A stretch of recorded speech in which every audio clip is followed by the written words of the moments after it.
ఇవాళ వచ్చేసి రవ్వ కేసరి చేస్తున్నానండి. దానికి కావాల్సిన ఇంగ్రీడియంట్స్: ఒక కప్పు రవ్వ తీసుకున్నానండి, ఒక కప్పు షుగర్ తీసుకున్నాను, ఒక గ్లాసు పాలు తీసుకున్నాను, ఇలాచి పొడి, నెయ్యి తీసుకున్నాను, డ్రై ఫ్రూట్స్ తీసుకుంటాను.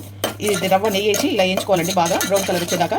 కలర్ యాడ్ చేస్తలేదు దీంట్లో, సో అందుకని రవ్వ ఇలా వేయించుకోవాలి బాగా. నెయ్యి వేసి అయిపోయిందండి, ఇలా వేయించుకోవాలి, బ్రౌన్ కలర్ వచ్చేదాకా వేయించుకోవాలి రవ్వని నెయ్యి వేసి.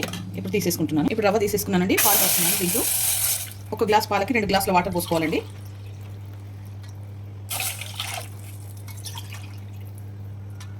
రెండు గ్లాసుల వాటర్ పోసేసుకుంటాను.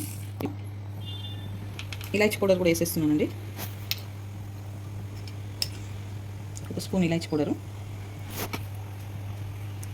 కొంచెం ఒక 2 రెక్కల కుంకుమ వేస్తున్నానండి. ఓకేనండి, ఇది మసిలిపోయింది. ఇప్పుడు షుగర్ వేస్తున్నాను. దీంట్లో షుగర్ వేసుకొని కొంచెం కరగాలి షుగరు. ఇప్పుడు ఇది కాగిందండి, ఇది వేసేస్తున్నాను. రవ్వ వేసేసి బాగా కలుపుకోవాలి. ఇది సిమ్లోనే పెట్టుకొని చేసుకోవాలండి. ఓకేనండి, డ్రై ఫ్రూట్స్ వేయించుకోవాలి. ఇలా ఒక కప్పు డ్రై ఫ్రూట్స్ తీసుకున్నాను. ఓకేనండి, ఇవి కొంచెం వేగితే చాలు, ఎక్కువ వేయించుకోవద్దు అనమాట. ఇలా వేగినాయి చాలు. ఇప్పుడు దీంట్లో వేసేసుకోవాలి.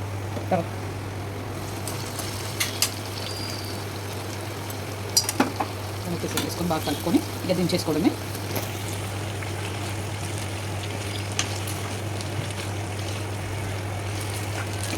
ఓకేనండి, రవ్వ కేసరి రెడీ అయిపోయింది. ఈ వీడియో కనుక నచ్చితే లైక్ చేయండి, షేర్ చేయండి, కామెంట్ చేయండి, సబ్స్క్రైబ్ చేయండి. చాలా బాగుంటుంది, మీరు కూడా ట్రై చేయండి.